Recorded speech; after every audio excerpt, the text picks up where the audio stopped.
Lions indomptables ce soir? Le Maroc, soit dit en passant, est la première nation d'Afrique. Le Maroc, parce que les gens voudraient quand même faire comme si les Lions n'ont pas combattu. Et il faut savoir que les Marocains, malgré tout ce qu'on attendait d'eux, c'est 23 fautes. Ils auraient pu être en infériorité numérique s'il n'y avait pas l'arbitre, et cela aurait pu changer. Les Marocains, c'est pas que l'arbitrage qui est bon, en tout cas, c'est 2 tirs cadrés et 2 buts. Donc, ils n'ont pas outrageusement dominé. C'est 6 tirs dans toute la rencontre. Non, on a senti que c'était inéluctable. Bon, mais attends, Hugo. Nous sommes en train de parler d'une équipe qui est la première à sortir le Portugal et aller en demi-finale. Nous sommes en train de parler d'une équipe. Là, vous parlez du Maroc. Du Maroc. Nous sommes en train de parler d'une équipe qui n'a pas perdu un seul match à domicile depuis 38 rencontres. C'est-à-dire 33 victoires et 5 matchs nuls. Alors, la dernière équipe à battre le Maroc à domicile, c'était le Cameroun. Et c'était le 14 novembre 2009 pour, justement, la Coupe du Monde 2010. Et là, il faut savoir que cette équipe du Cameroun avait quand même des méga stars. Et aujourd'hui, le Maroc a des méga stars. Le Cameroun n'a pas de méga stars. Même quand on a battu le Maroc avec Ben Joseph Antoine au goal, il y avait quand même Roger Mila devant. Aujourd'hui, on ne peut pas dire à ces enfants et à cette équipe du Cameroun que peut-être elle devait rivaliser avec une équipe du Maroc qui est devenue quasiment imbattable. N'oublions pas que même pour aller à la Coupe du Monde, ils ont balayé tous les adversaires. C'était 8 matchs avec bien sûr 22 buts, 0 encaissé. Rémi Ngono et Youssouf Mouloumbou, parce que si on laisse la parole à Rémi, vous n'allez jamais parler, mon cher Youssouf. On peut dire bravo aux Camerounais aussi alors, parce que j'entends que finalement il n'y avait pas grand-chose qui pouvait leur permettre de rêver. Ils n'ont pas fait un mauvais match, ils n'ont pas fait une mauvaise canne. Non, on peut les féliciter, mais je pense que le Maroc était au-dessus. Après, aujourd'hui, ce que j'ai noté, et c'est un constat qui est favorable au football, c'est que toutes les équipes qui sont courageuses, qui cherchent à jouer un football positif, gagnent, comme on l'a vu avec l'Algérie, comme on le voit avec le Sénégal et comme on le voit avec le Maroc. Donc, c'est bien pour l'Afrique parce que tactiquement, déjà, je sens que ces équipes elles sont un peu plus fortes. Et sur le plan du jeu, toutes les équipes qui ont osé, elles ne se sont pas fait contrer, donc elles ont gagné. Mais un gros bravo quand même au parcours des Camerounais parce qu'ils ont quand même organisé, entre guillemets, cette CAN en 2 semaines avec un nouveau coach. Et ils ont fait un bon parcours. Maintenant, on n'aurait pas voulu que ça se finisse là, quoi. Victor Missistrano sur Facebook, parce qu'on est diffusé en live, en vidéo sur Facebook. On peut vraiment inciter nos auditeurs à ajouter des commentaires. Ils sont déjà nombreux à participer au débat. Vous en doutez, il y en a beaucoup évidemment sur l'arbitrage. Certains s'étonnent que la VAR n'ait pas fonctionné. Mais il y en a aussi qui considèrent que le Cameroun était tout simplement en dessous. Un auditeur qui nous dit: le Cameroun a été perdu en première mi-temps sans réussir à faire 3 combinaisons de suite, ou encore un auditeur fidèle, Archiduc Théodore, qui nous dit que les joueurs camerounais ont eu un problème de mouvement, de déplacement, de passes réussies, de dribbles réussis et d'incursions dans la surface de réparation. C'est vrai, cette équipe du Cameroun, elle n'a pas eu beaucoup d'occasions. Elle n'a pas eu d'occasion d'abord pour 2 choses. Il faut savoir que le système camerounais était basé sur 2 pistons. C'est-à-dire, par exemple, Yongwa et Tchamade. Les 2 se sont retrouvés rapidement out. Alors, l'entraîneur a tenté Dina Ebimbe. Vous avez vu un remplaçant remplacé qui n'était pas vraiment habilité à pouvoir combattre par rapport à l'équipe du Maroc, qui, soit dit aussi en passant, parce que sur le plan athlétique, il faut voir déjà la taille. C'est une équipe qui marque sur des coups de pied arrêtés. Donc, le Cameroun s'est retrouvé en difficulté sur le plan aérien par rapport à ces phases arrêtées qui sont travaillées depuis des années. Donc, c'est pour ça que je dis que lorsque vous voyez une équipe regroupée comme ça, on savait qu'il fallait cibler 2 joueurs particulièrement. Un, il fallait isoler Mbemo. Il avait toujours 4 personnes derrière lui. Et puis, Carlos Baleba était obligé de descendre un peu plus bas. Et on lui faisait encore de la pression. Il ne pouvait donc pas sortir des ballons. Il a fait l'un des pires matchs de cette compétition. Mais on le dit en creux, et même pas qu'en creux, on le dit clairement depuis le début de l'émission, Joseph-Antoine Bell, le Cameroun, c'est une équipe naissante, quelque part, qui s'est trouvé un peu dans la pagaille, un sélectionneur un peu inconnu au bataillon, qui a finalement fait du bon travail. C'était pas suffisant pour cette CAN. Là, on était un petit peu en mode urgence. Mais est-ce qu'il y a des motifs d'espoir pour enfin travailler sur la durée, comme le fait le Maroc, comme le font les grandes équipes? Hugo, est-ce qu'il a plu sur le Cameroun pour qu'il se retrouve en urgence? Le Cameroun, au sortir de la Coupe d'Afrique en Côte d'Ivoire, s'était déclaré en reconstruction. Vous voulez que je vous raconte l'histoire du Cameroun? Je crois pas qu'on ait le temps, malheureusement. Voilà, il s'est déjà retrouvé en reconstruction, exactement comme l'entraîneur a fait aujourd'hui, c'est-à-dire qu'il fait sortir Tchamadeu et fait rentrer Dina Ebimbe. Et il refait ressortir Dina Ebimbe pour faire rentrer quelqu'un d'autre. Donc on a entamé la reconstruction après la CAN de Côte d'Ivoire. Et puis là on arrive, on est qualifié, on doit venir là. On décrète une nouvelle reconstruction et on déplore qu'on n'a pas de méga star. Onana est quoi? Il est en Turquie avec bien évidemment beaucoup de buts encaissés. Aujourd'hui, on n'en est pas une star. Il ne joue pas dans. Et quand on a gagné Belle, quand on a gagné en 2017, on doit être quoi? On doit être quoi?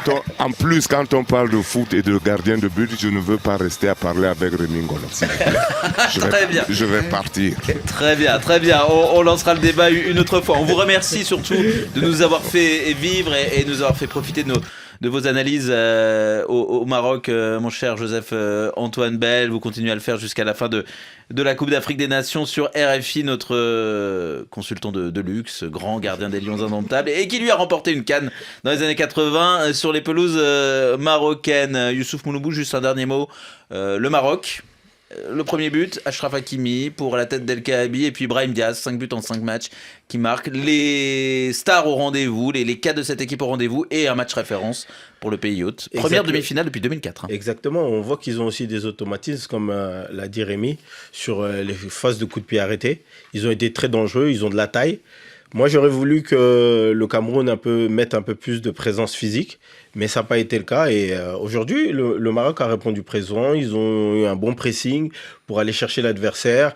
Ils ont mis l'intensité qu'il fallait. Et donc, ils sont qualifiés. Et, on leur souhaite le meilleur pour la suite. Et j'aimerais bien voir un Algérie-Maroc assez chaud. Ça pourrait être l'Algérie, ça pourrait être également le Nigeria en demi-finale un peu plus tard, dans quelques jours, dans la semaine. Et ce sera évidemment à suivre sur RFI. On se projette déjà vers l'avant côté sénégalais avec un duel remporté par El Hadj Malick Diouf. Le premier centre qui traverse la surface de réparation. Il y a Iliman Ndiaye qui était à la réception, mais il n'a pas pu taper dans le cuir. Comme peut-être avec Iliman Ndiaye qui repique, qui transmet à Crépin Diatta. On est dans la surface de réparation. Djigui Diarra qui passe au travers et l'ouverture du score d'Iliman Ndiaye. Iliman Ndiaye qui marque son premier but dans la compétition, totalement opportuniste après cette boulette immense du gardien des Young Africans qui a vu le ballon lui glisser sous les doigts, et derrière Iliman Ndiaye, Skiliman est venu botter le ballon au fond des filets, totalement ouvert devant lui. 1-0 pour les Lions de la Teranga. Alors là, les joueurs maliens sont furieux contre l'arbitrage parce qu'un carton vient d'être donné, mais ça nous a complètement échappé j'ai l'impression, à Amari Traoré. Oui. Et ça doit être sur carton rouge même. Ouais, parce qu'il est trop agressif, Amari Traoré, et on retrouve le Amari Traoré qu'on avait vu. On a un carton jaune sorti. Oui, on a un carton jaune, mais il a le même comportement qu'il a. Non, il a sorti le rouge. Il a sorti le rouge, messieurs. Je vous garantis qu'il a sorti le rouge. Sur la contestation. Peut-être, mais il a sorti le rouge. Oui, on le voit. Il y a eu une clameur dans les gradins, donc a priori, ça semble être un carton rouge. On voit on l'a vu. Il est le très public net. sénégalais, voilà. Réclamerait, s'enthousiasmerait, suite au carton rouge. Parce que là, on est à 70 mètres début d'Edouard Mendy, le ballon dans les mains de Crépin Diatta pour la touche, c'est plié. La remise en jeu de Crépin Diatta, les 3 coups de sifflet d'Abongile Tom, c'est terminé. Le Sénégal restera à Tanger pour la demi-finale, un parcours parfait, une demi-finale qui a été obtenu grâce à ce but d'Iliman Ndiaye, et puis derrière une gestion des péripéties largement en faveur de cette sélection de Pape Thiaw, notamment ce carton rouge en première période qui a plombé cette sélection des Aigles du Mali, qui pourtant était bien dans son match mais qui a fait preuve de naïveté. Un centre, une boulette du gardien, un but, un carton rouge. Que le football tient à peu de choses, une simple frontière géographique sépare le Mali et le Sénégal. Sur la pelouse de Tanger cet après-midi, eh bien la marche des Lions de la Teranga pour dominer les Aigles, elle n'était pas bien épaisse non plus. Bonjour Thomas de Saint-Léger. Bonsoir Hugo, bonsoir tout le monde. Oui, plutôt bonsoir. Vous nous avez fait vivre ce jour-ci, dans la journée, la rencontre sur RFI tout à l'heure, le Sénégal avance en demi et le Mali qui reste à la porte du dernier carré. Et c'est plutôt conforme à la physionomie d'un match un peu tronqué, on l'a entendu, par un carton rouge adressé non pas à Marie Traoré, on a trouvé le coupable entre guillemets, c'est le capitaine des Aigles, Bissouma. Oui, c'est vrai que c'était un peu confus cette action sur le carton rouge de d'Yves Bissouma, un deuxième carton jaune. En fait, et oui, pour revenir à ce que vous disiez en introduction, en toute logique, le Sénégal passe assez tranquillement, mais on va avoir des regrets quand même parce qu'on a eu 20 premières minutes assez intéressantes avec un Mali qui nous a surpris beaucoup moins attentiste que lors de ses premiers matchs, plus agressif aussi. Pas de vraie situation, on va pas vous raconter n'importe quoi, hein, mais petite occasion par exemple pour Lassine Sinayoko à un moment, et puis voilà, ce match bascule sur ces deux faits de jeu, la boulette de Djigui Diarra et le carton rouge juste avant la mi-temps adressé à Yves Bissouma. Derrière, le Sénégal s'est mis en mode gestion, ça ronronnait tranquillement. Il y a une petite alerte devant le but d'Edouard Mendy, mais belle parade de l'ancien gardien de Chelsea sur Ousmane Camara. Beaucoup de contres aussi pour les Sénégalais, très mal négociés. Là, il va falloir bosser la finition d'ici la demi-finale parce que c'était pas génial, même s'il y a eu un bon Djigui Diarra qui, pour le coup, s'est bien rattrapé. Mais voilà, déception sur le scénario du match parce qu'on sent qu'on pouvait avoir une opposition un peu plus intéressante que lors des précédentes rencontres pour le Sénégal. Un Mali un petit peu différent aussi de ce qu'il avait montré jusque-là. Et finalement, ça bascule sur voilà, des petites boulettes, des erreurs individuelles. Encore et toujours un peu la même histoire, Rémi Ngono pour le Mali. Une petite marche pour l'adversaire, il manque quelque chose aux Maliens, pas grand-chose, mais il manque quand même quelque chose. Et le Sénégal, sans trop forcer finalement, passe assez logiquement. Je devrais dire qu'il a manqué beaucoup de choses. Beaucoup. Première chose. Beaucoup de choses. Oui, beaucoup de choses. Parce que je crois quand même que même si on regarde sur le papier, le Sénégal est très au-dessus, mais vous ne pouvez pas faire ce qu'un buteur comme Sinayoko a fait. C'est-à-dire il se retrouve pratiquement à 2 mètres de défenseur central, c'est-à-dire il a une avance et il se fait rattraper 2 fois de suite. Et j'ai cru que c'était un camion remorque qui était en train de rouler devant. On parle d'un joueur qui était à 3 buts. Qui était quand même à 3 buts. Mais oui. C'est-à-dire que je comptais énormément sur lui et il m'a déçu aujourd'hui. C'est vrai, l'erreur est humaine. Cette faute de main de Djigui Diarra, ça m'a énervé. Mais en réalité, il fait 9 parades pendant ce match-là. Donc pour moi, j'ai constaté cependant autre chose. C'est que le Mali se met en danger et attend d'être presque tué pour se réveiller. Parce que vous vous rendez compte qu'en première mi-temps, ils n'ont pratiquement rien fait, pas d'occasion. Mais quand ils reviennent à la deuxième mi-temps, c'est eux qui ont la première occasion. C'est eux qui ont beaucoup plus bousculé. Mais Thomas de Saint-Léger disait que quand même ils avaient fait un bon début de match. Donc dire qu'ils ont juste réagi. 15-20 bonnes premières minutes. 15-20 bonnes premières minutes. 15-20 bonnes premières minutes, je ne vois pas. C'est que il y a 2 mauvaises erreurs, 2 mauvaises relances. Par exemple, de Kadidou, qui justement profite à Sinayoko. Il est seul entre les 2 centraux. Donc il file droit au but. Je ne comprends pas à partir de cette danse. C'est-à-dire que c'est une perte de balle. Donc il y a encore finalement, si je comprends bien, Youssouf Mulumbu, chez cette équipe malienne, il y a encore cette histoire un peu de naïveté. Le gardien, le capitaine, l'attaquant. Au moment où il faut montrer l'exemple, entre guillemets, les cadres voilà, il y a une faillite, quoi. Alors, vous pensez peut-être qu'il en manque peu, mais moi je pense qu'il en manque tout, justement, pour jouer au foot. Ah, vous êtes sévère. On joue avec 80% du mental et 20% avec le physique. Et je pense que les 80%, ils l'ont pas. Comme l'a dit Rémi, ils attendent d'être mis en danger pour pouvoir justement réagir. Et dans des situations et dans des matchs couperés comme ça paye cash. Après, sur des matchs qui sont à intensité et on est dans un football professionnel, je ne vois pas comment un gardien peut faire une telle erreur. Pour moi, c'était inéluctable pour vous avez joué avec Kidiaba, alors vous avez été habitué à l'excellence aussi. C'est peut-être simple pour vous de parler. Mais, comme j'ai dit, l'erreur est humaine. Si le Mali se retrouve là, c'est grâce à lui. Oui. Et quand vous regardez que le score n'est pas large, c'est aussi grâce à lui. C'est-à-dire que même s'il ne prenait pas ce but-là, il aurait certainement... Allez, partageons un petit peu la parole avec des auditeurs. Vous paraphrasez l'un de nos auditeurs, Cheikh, qui dit les Maliens peuvent remercier leur gardien Djigui Diarra. Donc on veut pas le blâmer, mais on sent quand même qu'il manque des choses. Je suis pas d'accord. Le dit un petit peu. Thomas Saint-Léger, oui. Non, je suis pas d'accord parce que son erreur, elle change le match, elle change le cours du match, elle change le scénario et que s'il prend pas ce but, peut-être que les Sénégalais se mettent à douter. Toutes les occasions là dont vous parlez, elles arrivent aussi parce que le Mali est à 10 et le Mali est aussi un petit peu à l'abordage. Enfin, ils font avec les moyens du bord.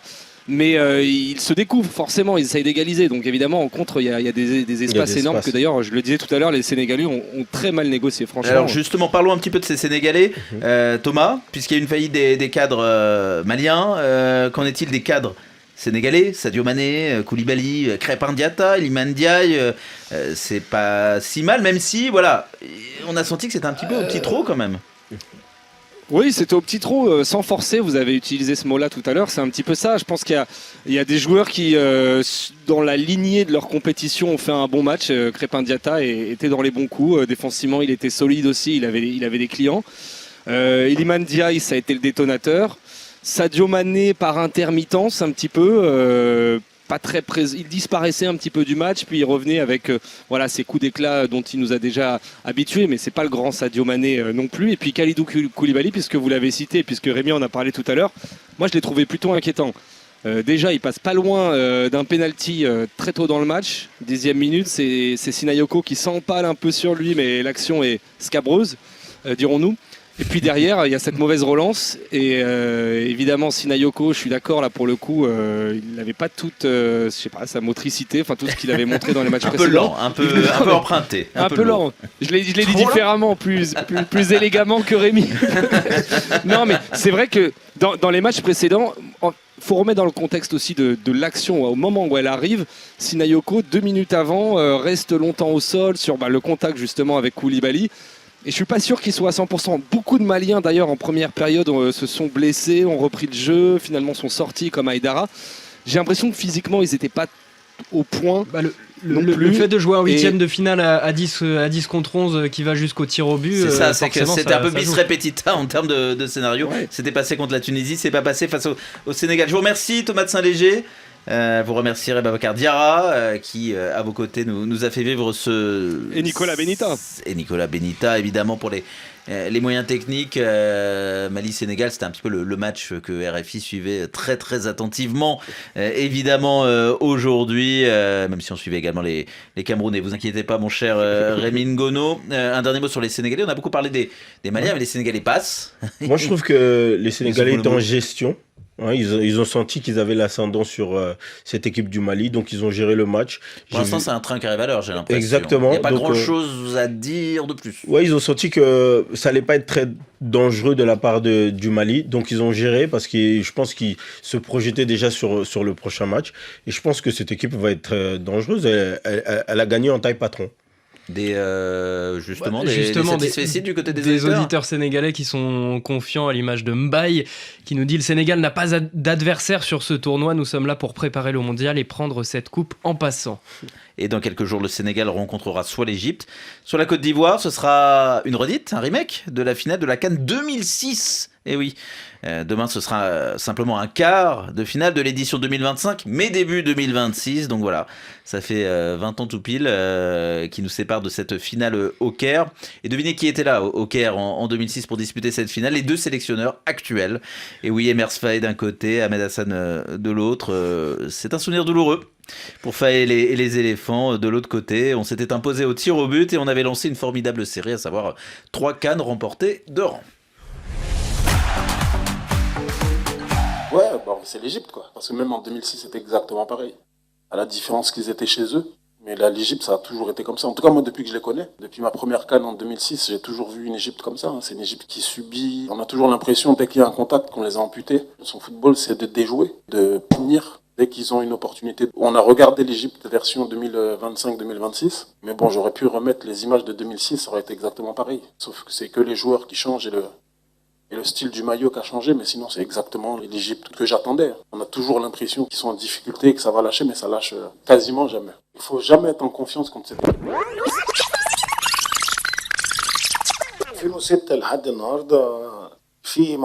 Nous avons beaucoup de talent en Égypte et la Côte d'Ivoire aussi. Eux jouent surtout avec des joueurs qui évoluent à l'extérieur du pays, contrairement à nous, et le niveau n'est pas le même. Mais c'était déjà le cas en 2006.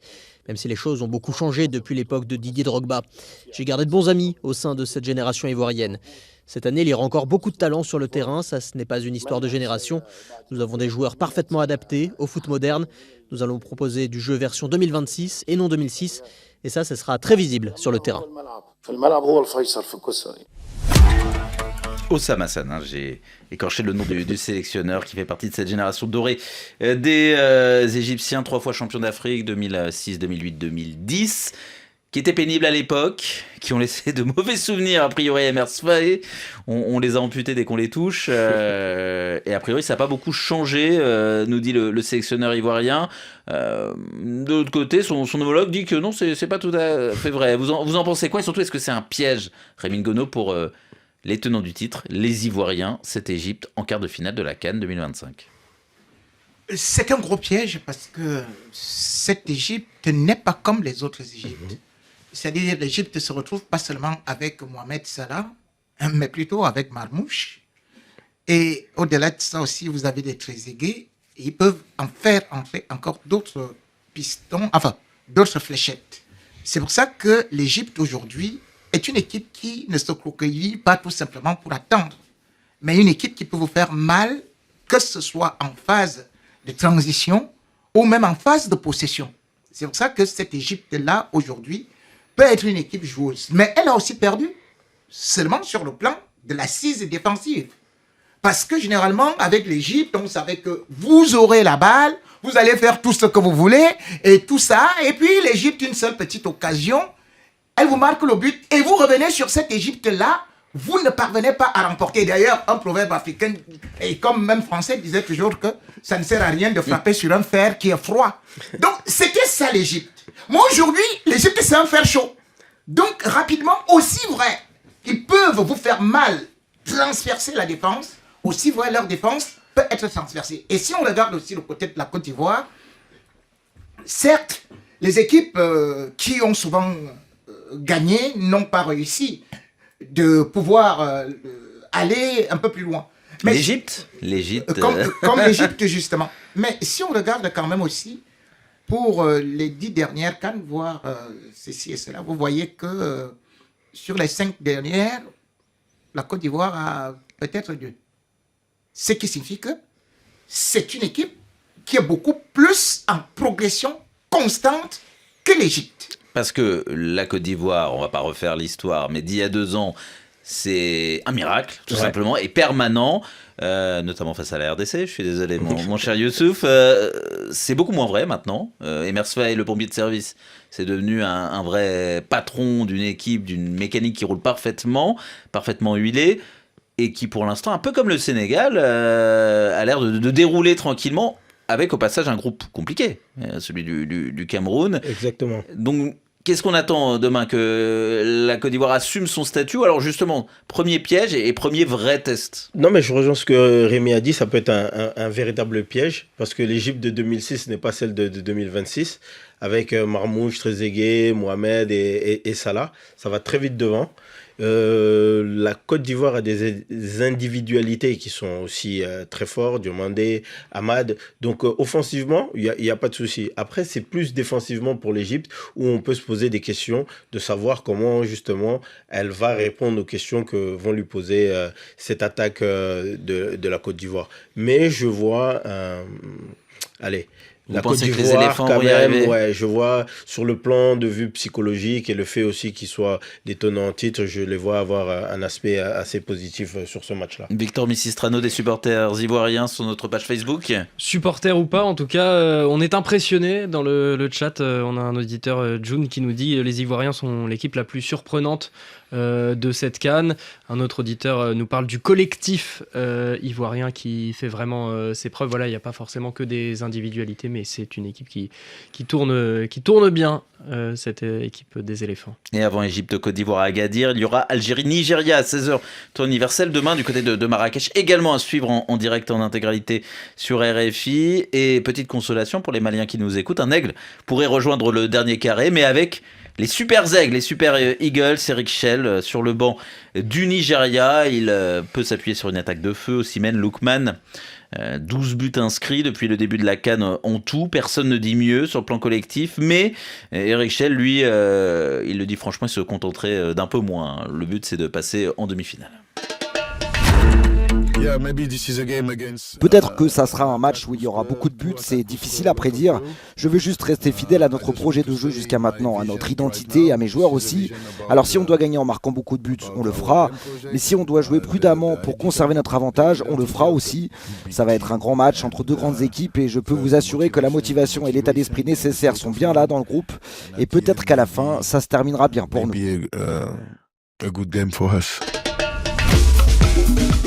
Eric Schell au micro de Cédric De Oliveira que vous retrouverez demain sur RFI. Algérie-Nigeria. L'Algérie, les Fennecs, ils ont moins marqué malgré les 3 réalisations de Riyad Mahrez. Ils ont dominé, désolé mon cher Youssouf, la RDC sur un fil, bien plus sûr. Qu'un fil. À la dernière minute en 8e de la prolongation. Votre cœur épanchera. Non, par contre, ils ont laissé beaucoup d'énergie. Mentalement et physiquement, je pense qu'ils ont été jusqu'au bout du bout pour aller chercher cette victoire. Donc ça, c'est une clé par rapport à un Nigeria qui, lui, comme la Côte d'Ivoire ou le Sénégal, n'a pas eu beaucoup de problèmes. Exactement. Et pour le coup, Lucas Zidane va être testé. Parce que je pense qu'il n'a pas été testé depuis le début de la compétition avec cette attaque de feu qui est composée de Lookman et Osimhen, s'il s'accorde bien sûr. Vu les ce qui n'est pas toujours évident. Je pense que le Nigeria sera très dangereux demain. Mais je pense qu'on va voir un Algérie quand même un peu plus fatigué qu'auparavant. Bon, Rémi Ngono. Je ne pense pas que l'Algérie sera très fatiguée, d'autant plus que l'Algérie doit se racheter. Vous savez que les 2 dernières CAN, l'Algérie est pratiquement passée à côté. Et là, l'Algérie retrouve quand même des éléments qui sont un peu cohérents. Quand vous regardez Amoura, même... D'ailleurs, même pour les éliminatoires de la Coupe du Monde, il est devant Salah avec 10 réalisations. Donc aujourd'hui, c'est un joueur qui est capable de pouvoir faire beaucoup de choses. Et quand vous regardez, même si Riyad Mahrez aujourd'hui joue des bouts de match, mais on se rend quand même compte que, certes, il perd un peu de l'énergie à partir de la 60e minute, mais il est très important. Moi, je dis que cette équipe d'Algérie peut être très, très dangereuse. Parce que les aigles, c'est bien de le dire toujours. Mais vous avez vu comment est-ce que les léopards ont réussi à les éliminer. Tout le monde disait, c'est les aigles. On voyait bien évidemment que, c'est Osimhen, on voyait Lookman, on voyait tout ce monde-là. Mais en fin de compte, lorsque vous regardez aussi ces aigles-là, ils n'ont pas aussi été imposants. C'est vrai que dernièrement, on a vu une attaque de feu devant le Mozambique qui était désorganisée. Mais face à une équipe qui sera organisée comme l'équipe d'Algérie. On les a vus aussi face à la Tunisie, c'est un peu plus organisé quand même la Tunisie. Mais, et puis il y a autre chose, c'est que ces aigles ont fait justement aussi comme les équipes parfois du Cameroun pour demander les primes, pour ne pas s'entraîner et pour ceci et cela, mais finalement Donc, moi, j'ai bien peur que ces gens-là se retrouvent avec l'Algérie qui est en train de les calculer comme ça, là, et puis voilà, l'aigle. Allez, poum, on coupe le cou. Bon, bien évidemment, ils vont certainement se battre. Comme un proverbe africain dit aussi, que quand on a déjà coupé la tête du coq, et continue la danse sur la cour. Vous n'êtes pas un voisin très gentil quand même avec les Nigérians et même Youssouf Mulumbu qui aurait toute raison de les encourager finalement. Vous n'êtes pas plus fervent que ça. Bon, tant pis pour Eric Schell et ses super ailes qu'on suivra face à l'Algérie. Le vainqueur, ce sera face au Maroc. C'est vrai qu'on imagine quand même ce que donnerait un Maroc-Algérie. Exactement. Et on se dit que ça pourrait être pas mal à raconter sur RFI, la CAN sur la radio du monde, dans Radio Foot bien sûr. 2 quarts de finale, donc les 2 derniers à suivre demain samedi, les demi, les finales, la petite comme la grande bien sûr. Mais en attendant, il faut savoir que le ballon continue de rouler ailleurs dans le monde. En Arabie Saoudite, notamment, le temps d'un classico. Rien que ça. Alors voilà, il nous reste quelques minutes pour en parler. Oui, c'est ça, le pouvoir de la CAN. On prend que quelques minutes pour vous parler d'un Barça Real. Les 2 équipes ont sorti en demi-finale, respectivement, donc le Barça de l'Athletic Bilbao, le Real l'Atlético de Madrid et à Jeddah.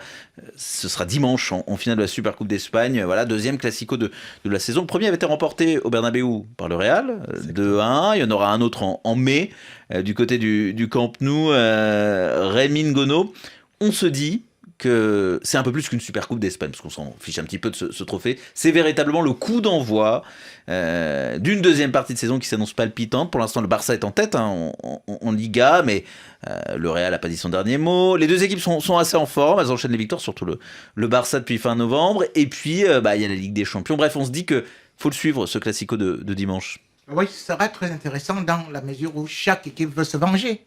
Il faut savoir que la saison dernière, eh bien, le Barça gagne quand même 2 coupes face au Real Madrid.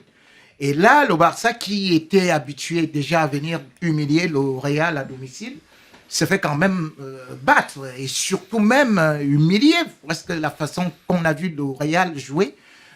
Mais là, actuellement, j'ai quand même vu une équipe du Barça qui pratiquement a marché sur son adversaire pendant que le Real a beaucoup souffert face à l'Atlético.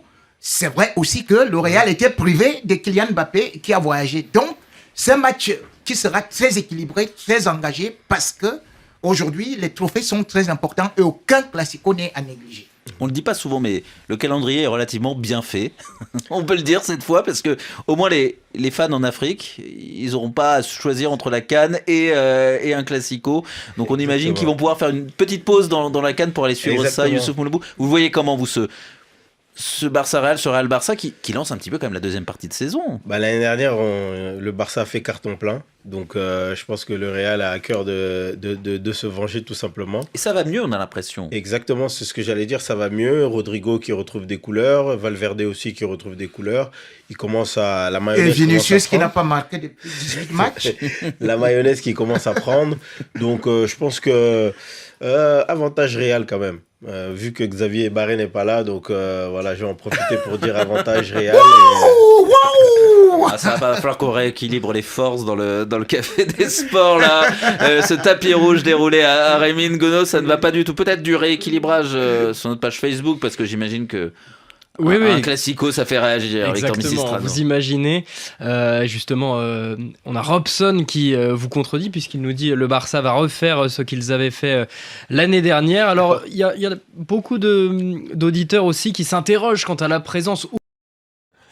Salam gars yi nuyu naa leen ziar naa leen gars yi mu ngi noonu déglu ngeen ki nga xamante si ni moom mooy Rémi Ngono li nga xamante wax na ko si match yi nga xamante moom wees woon tey diggante Maroc Cameroun waaye aussi tamit Sénégal ak Mali gars yi mi ngi noonu Coupe d'Afrique 2026 2025 2026 déglu ngeen li nga xamante si ni moom la Rémi Ngono daal di wax waaye nag gars yi Sénégal qualifié na tey Sénégal nag mir war affronter ki nga xamante si ni moom mooy vainqueur si diggante Égypte ak Côte d'Ivoire waaye Maroc aussi tamit qualifié na Maroc mi ngi war affronter si vainqueur diggante Algérie ak Nigeria incha allah rabi suba si samedi bi si la Algérie ak Nigeria di football waaye tey gis ngeen Sénégal fi mu jaar ak ki nga xamante si ni moom mooy Mali kon nag gars yi mi ngi noonu lan ngeen xalaat si kaan bi gars yi nee naa la kaanu ren bii kaan du ko gën a métti de kaan bii kaan du ko gën a métti waaw kaan bi dina tar dina neex dina yëngu waaye nag gars yi woy leen di abonné di bës cloche de notification bi ndax nag foog ngeen jàpp si ndax affaire yi dafa war a gën a mën a jëm ci kanam Brahim Diaz moo nekk actuel meilleur buteur 5 apparitions 5 buts gars yi mu nekk loo xamante si ni wax dëgg fa nax yàlla lu bettul kenn la ndax ku xam Brahim Diaz sa ni mu nekkee fële nga xamante si ni moom mooy Real Madrid ak performance yi nga xamante si moom moo ngi ko fay def nga war a xam ne kii lii mu nekk di def nii ak performance yi mu nekk di def nii bettul kenn gars yi kon nag mi ngi noonu woy leen di abonné bu leen fàtte bës cloche de notification bi ngir yeneen xareelu vidéo yi nga xamante si ñu ngi koy indi dara du leen si raw incha allahu rabbi kon gars yi jërëjëf